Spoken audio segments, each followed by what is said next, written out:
राधे राधे प्रिय भक्तों, आपका भक्ति भाव चैनल में स्वागत है। आज की इस वीडियो में हम सत्यनारायण जी की कथा को सुनेंगे। सत्यनारायण जी की कथा को पढ़ने का जितना महत्व वेदों में बताया गया है, उससे कहीं ज़्यादा गुना उसका श्रवण करने से है। तो चलिए दोस्तों, एकांत होकर हम इस कथा का श्रवण करते हैं।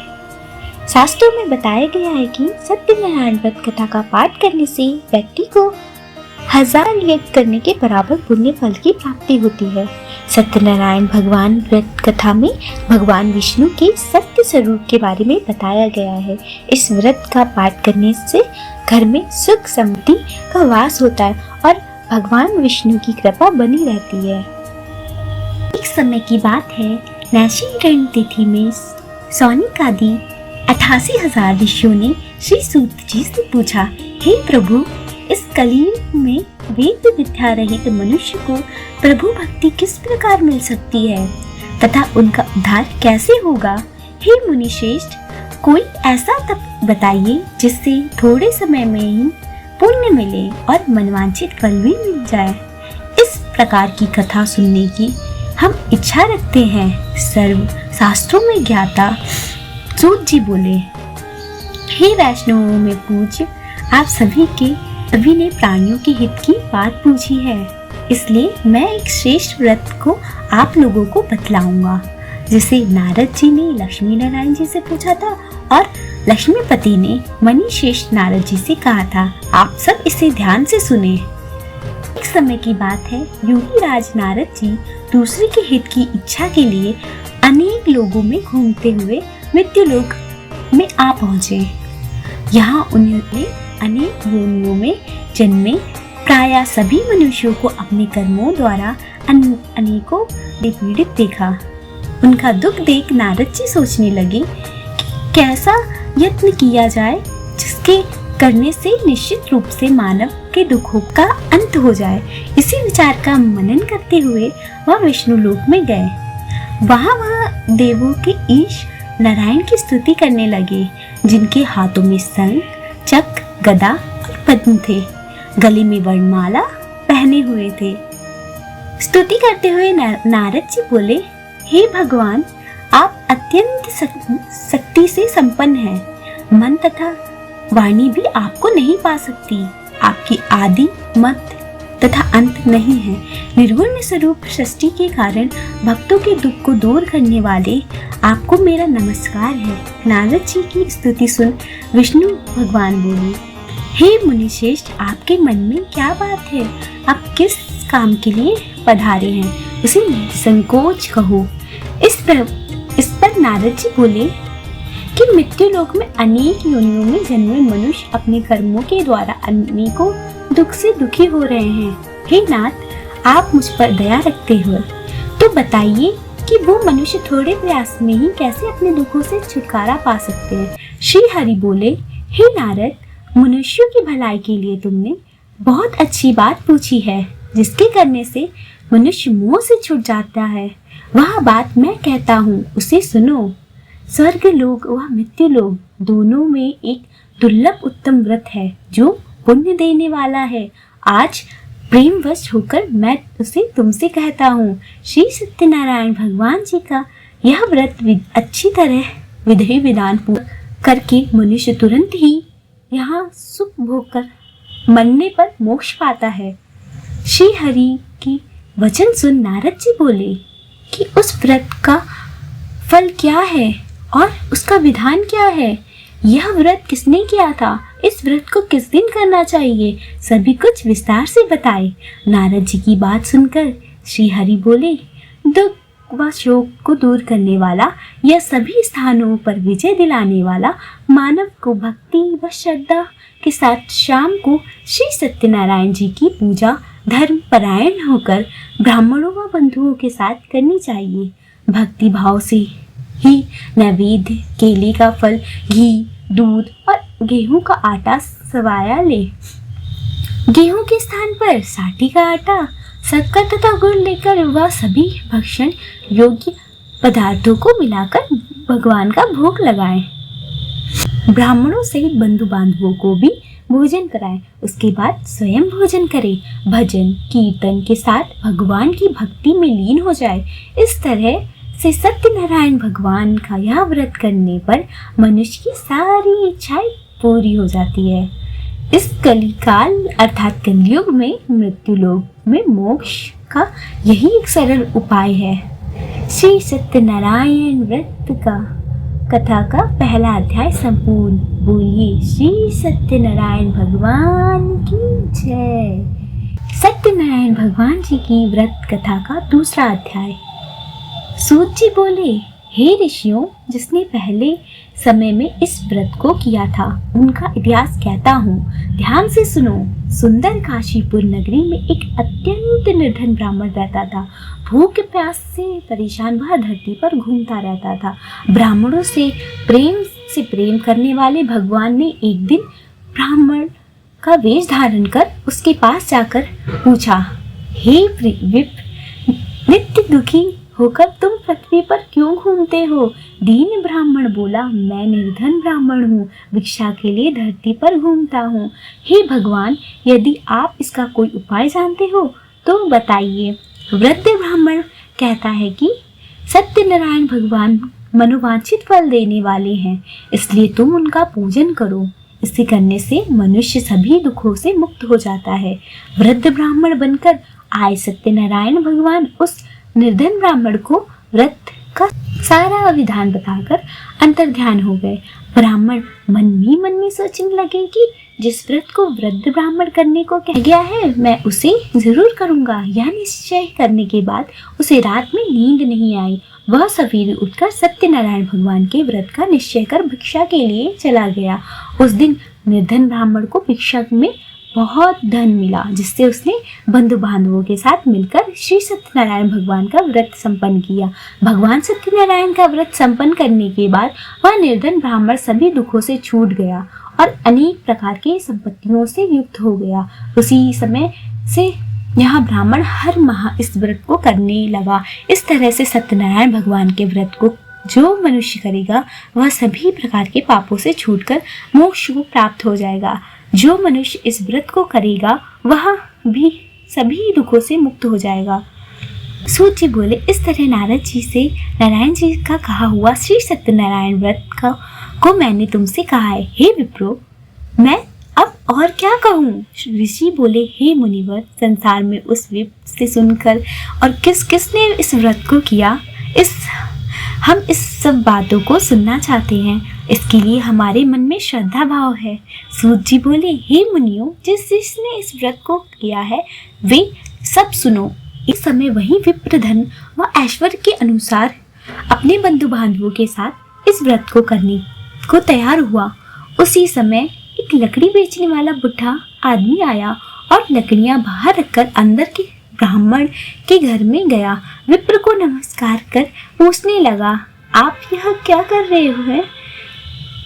तो उन्होंने बताया कि व्रत कर रहा हूँ तथा इसे करने से क्या फल मिलेगा, कृपया मुझे भी बताएं। ब्राह्मण ने कहा कि सब मनोकामनाओं को पूरा करने वाला यह सत्यनारायण भगवान का व्रत है। इनकी कृपा से ही मेरे घर में धन्य और धान्य आदि की वृद्धि हुई है। विप्र से सत्यनारायण व्रत किया के बाद जानकर लकड़हारा बहुत प्रसन्न हुआ। चरणामृत लेकर वह प्रसाद खाने के बाद वह अपने घर गया। लकड़हारे ने अपने मन में संकल्प किया कि आज लकड़ी बेचने से जो धन मिलेगा उसी से सत्यनारायण भगवान का उत्तम व्रत करूंगा।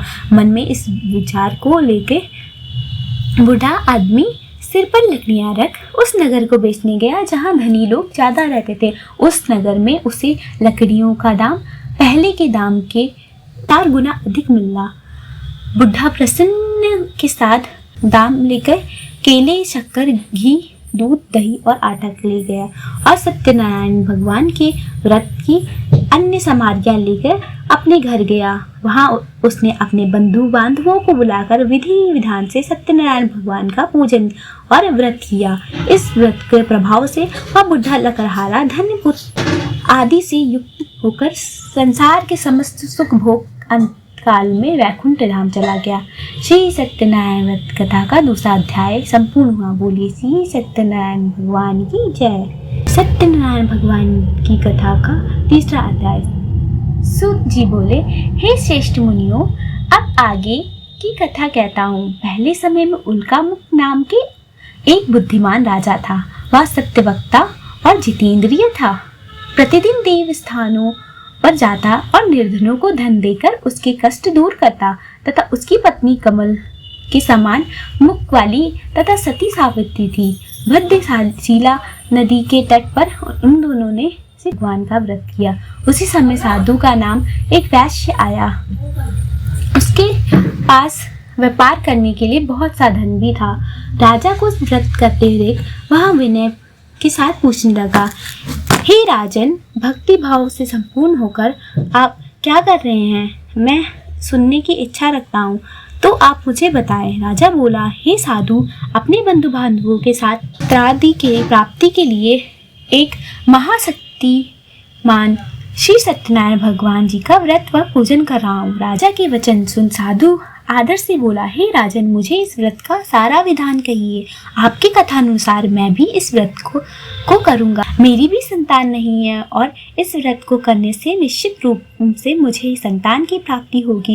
राजा के व्रत का सारा विधान सुन व्यापार को निवृत्त हो वह अपने घर गया। साधु वैश्य ने अपने पत्नी को संतान देने वाले एक का वर्णन कह सुनाया और कहा कि जब मेरी संतान होगी तब मैं इस व्रत को करूँगा। साधु ने इस तरह के वचन अपनी पत्नी लीलावती से कहे। एक दिन लीलावती पति के साथ आनंदित हो सांसारिक धर्म में प्रवृत्त होकर भगवान श्री सत्यनारायण की कृपा से गर्भवती हो गई। 10वें महीने में एक सुंदर कन्या ने जन्म लिया। दिनों दिन वह ऐसे बढ़ने लगी जैसे शुक्ल पक्ष का चंद्रमा बढ़ता है। माता पिता ने अपनी कन्या का नाम कलावती रखा। एक दिन लीलावती ने मीठे शब्दों में अपने पति को याद दिलाया कि आपने सत्यनारायण भगवान के जिस व्रत को करने का संकल्प लिया था उसे करने का समय आ गया है। आप इस व्रत को करिए। साधु बोला कि हे प्रिय, इस व्रत को मैं उसके विवाह पर करूँगा। इस प्रकार अपनी पत्नी को आश्वासन देकर वह नगर को चला गया। कलावती पिता के घर में रह वृद्धि को प्राप्त हो गई। साधु ने एक बार नगर में अपनी कन्या को सखियों के साथ देखा तो तुरंत ही दूत को बुलाया और कहा, मेरी कन्या के लिए योग्य वर देकर आओ। साधु की बात सुनकर दूत कंचन नगर में पहुंचा और वहां देखभाल कर एक लड़की के सुयोगवाणिक पुत्रों को लेकर आया। सुयोगवाणु लड़के को देख साधु ने बंधु बांधवों को बुलाकर अपनी पुत्री का विवाह कर दिया। लेकिन दुर्भाग्य की बात यह है कि साधु ने अभी भी सत्यनारायण भगवान का व्रत नहीं किया था। इस पर श्री भगवान क्रोधित हो गए और शाप दिया कि साधु को अत्यधिक दुख मिले। अपने कर्मों में कुशल साधु बनिया जमाई को लेकर समुद्र के पास स्थित होकर रत्नासारपुर नगर में गया। वहां जाकर दामाद ससुर दोनों मिलकर चंद्रकेतु राजा के नगर में व्यापार करने लगे। एक दिन भगवान सत्यनारायण की माया से एक चोर राजा का धन चुराकर भाग रहा था। उसे करते हुए देख चुराया हुआ धन वहां रख दिया जहां साधु और उसके जमाई ठहरे हुए थे। राजा के सिपाहियों ने साधु वैश्य के पास राजा का धन पड़ा देखा तो वह ससुर जमाई दोनों को बांधकर प्रसन्नता से राजा के पास ले गए और कहा, उन दोनों चोर को हम पकड़ लाए हैं, आप आगे की कार्रवाई की आज्ञा दें। राजा की आज्ञा से उन दोनों को कठिन कारावास में डाल दिया और उनका सारा धन भी छीन लिया। श्री सत्यनारायण भगवान से शाप से साधुओं की पत्नी बहुत दुखी हुई। घर में जो धन रखा था उसे चोर चुरा ले गए। सांसारिक और मानसिक पीड़ा व भूख प्यास से अति दुखी हो अन्न की चिंता में कलावती के ब्राह्मण के घर गई। वहां उसने भगवान जी का व्रत होते देखा और फिर कथा भी सुनी। वहां प्रसाद ग्रहण कर वह रात को घर वापस आई। माता के कलावती से पूछने की, हे पुत्री, अब तक कहाँ थी? तेरे मन में क्या है? कलावती ने अपनी माता से कहा, हे माता, मैंने एक ब्राह्मण के घर में श्री सत्यनारायण भगवान जी का व्रत देखा। कन्या के वचन सुन लीलावती भगवान के पूजन की तैयारी करने लगी। लीलावती ने परिवार व बंधु बांधवों सहित सत्यनारायण भगवान का पूजन किया। उसने वर मांगा कि मेरे पति और जमाई शीघ्र घर आ जाए। साथ ही यह भी प्रार्थना की कि सबका अपराध क्षमा करे। श्री सत्यनारायण भगवान जी का इस व्रत से संतुष्ट हो गए और राजा चंद्रकेतु को सपने में दर्शन देके कहा, हे राजन, तुम उन दोनों वैश्यों को छोड़ दो। तुमने उनका जो धन लिया है उसे वापस कर दो। अगर ऐसा नहीं किया तो मैं तुम्हारा धन, राज व संतान सभी को नष्ट कर दूंगा। राजा को यह सब कहकर वह अंतर्ध्यान हो गए। प्रातःकाल सभा में राजा ने अपना सपना सुनाया। फिर बोले कि वणिक पुत्रों को कैद से मुक्त कर सभा में लाओ। दोनों ने ही राजा को प्रणाम किया। राजा मीठी वाणी से बोला, हे महानुभाव, भाग्यवश ऐसा कठिन दुख मैंने तुम्हें प्राप्त हुआ, लेकिन अब तुम्हें कोई भय नहीं है। ऐसा कह राजा ने उन दोनों को वस्त्राभूषण भी पहनाए और जितना धन उनका लिया था उससे दुगना धन वापस कर दिया। ऐसे दोनों वैश्य अपने घर को चल दिए। श्री सत्यनारायण कथा का 3रा अध्याय संपूर्ण हुआ। बोलिए श्री सत्यनारायण भगवान की जय। श्री सत्यनारायण भगवान की कथा का 4था अध्याय। सूत जी बोले, वैश्य ने मंगलाचार कर अपनी यात्रा आरंभ की और अपने नगर की ओर चल दिए। उनके थोड़ी दूर जाने पर एक दंडी वेशधारी श्री सत्यनारायण ने उनसे पूछा, हे साधु, तेरी नाव में क्या है? अभिवाणी वणिक हंसता हुआ बोला, हे दंडी, आप क्यों पूछते हो? क्या धन लेके जाने की इच्छा है? मेरी नाव में तो बेलवा पत्ते भरे हुए हैं। वैश्य के कठोर वचन सुन भगवान बोले, तुम्हारा वचन सत्य हो। दंडी ऐसे वचन कह वहां से दूर चले गए। कुछ दूर जाकर समुद्र के किनारे बैठ गए। दंडी के जाने के बाद साधु वैश्य ने नित्य क्रिया के पश्चात नाव को ऊंचे उठते अचंबा माना और नाव में बेल पत्र आदि देख वह मूर्छित हो जमीन पर गिर पड़ा। मूर्छा खुलने पर वह अत्यंत शोक में डूब गया। तब उसका दामाद बोला कि आप शोक न मनाए, यहाँ दंडी का शाप है, इसलिए हमें उनके शरण में जाना चाहिए, तभी हमारी मनोकामना पूरी होगी। दामाद की आवाज़ सुनकर वह दंडी के पास पहुंचा और अत्यंत भक्तिभाव से नमस्कार कर बोला, मैंने आपसे जो असत्य वचन कहे थे उनके लिए मुझे क्षमा कर दीजिए। ऐसा कहकर महागा। तब दंडी भगवान बोले, हे वणिक पुत्र, मेरी आज्ञा से बार बार तुम्हें दुख प्राप्त हुआ है। तू मेरी पूजा से विमुख हुआ। साधु बोला, हे भगवान, आपकी माया से ब्रह्मा आदि देवता भी आपके रूप को नहीं जानते, तब मैं अज्ञानी कैसे जान सकता हूँ? आप प्रसन्न होइए। अब मैं सामर्थ्य के अनुसार आपकी पूजा करूँगा। मेरी रक्षा करो और पहले के समान नौका में धन भर दो। साधु वैश्य के भक्तिपूर्वक वचन सुनकर भगवान प्रसन्न हो गए और उसकी इच्छानुसार वरदान देकर अंतर्ध्यान हो गए। ससुर जमाई जब नाव पर आए तो नाव धन से भरी हुई थी। फिर वहीं अपने अन्य साथियों के साथ सत्यनारायण भगवान का पूजन कर अपने नगर को चल दिए। जब नगर के नजदीक पहुंचे तो दूत को खबर करके भेज दिया। दूत साधु की पत्नी को प्रणाम कर कहता है, मालिक आपके दामाद सहित नगर के निकट आ गए हैं। दूत की बात सुन साधु की पत्नी लीलावती ने बड़े हर्ष के साथ सत्यनारायण भगवान का पूजन कर अपनी पुत्री कलावती से कहा, मैं अपने पति के दर्शन को जाती हूँ, तू कार्य पूर्ण कर शीघ्र आ जा। माता के ऐसे वचन सुन कलावती जल्दी से प्रसाद छोड़ अपने पति के पास चली गई। प्रसाद की अवज्ञा के कारण श्री सत्यनारायण भगवान रुष्ट हो गए और नाव सहित उसके पति को पानी में डुबा दिया। कलावती अपने पति को वहां ना पाकर रोती हुई जमीन पर गिर गई। नाव को डूबा हुआ देख कन्या को रोता देख साधु दुखी होकर बोला, हे प्रभु, मुझसे तथा मेरे परिवार से जो भूल हो गई उसे क्षमा करें। साधु के दीन वचन सुनकर श्री सत्यनारायण भगवान प्रसन्न हो गए और आकाशवाणी हुई, साधु, तेरी कन्या मेरा प्रसाद छोड़कर आई है, इसलिए उसका पति अदृश्य हो गया है।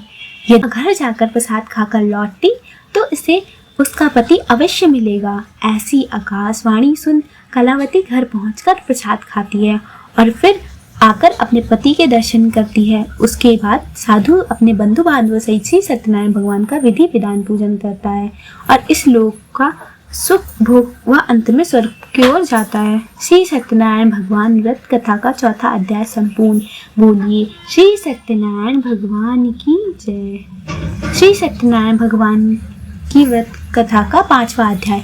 सूत जी बोले, हे ऋषियों, मैं और भी एक कथा सुनाता हूँ, उसे भी ध्यान पूर्वक सुनो।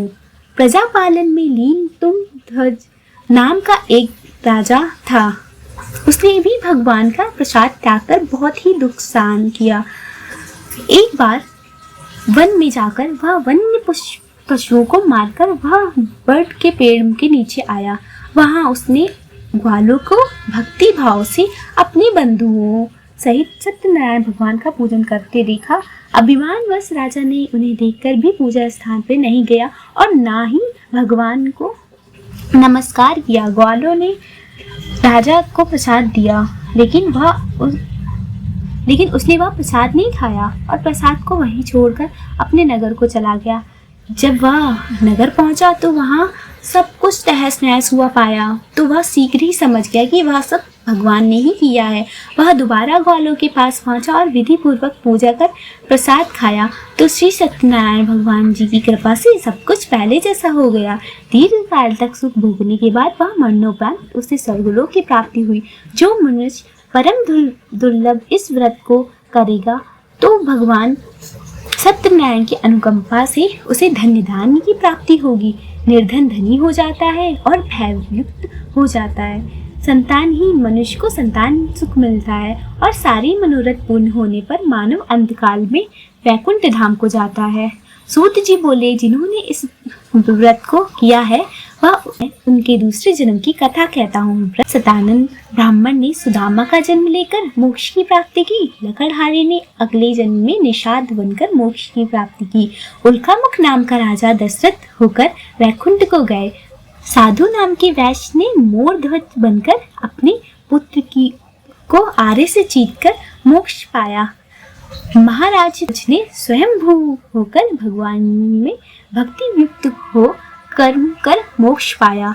श्री सत्यनारायण कथा का 5वां अध्याय संपूर्ण। बोलिए श्री सत्यनारायण भगवान की जय। भक्तों, अगर आपको यह वीडियो अच्छी लगी है तो प्लीज़ हमारे चैनल से जुड़िए और हमें लाइक करके और कमेंट में राधे राधे ज़रूर लिखिएगा। तब तक के लिए जय श्री राधे कृष्ण।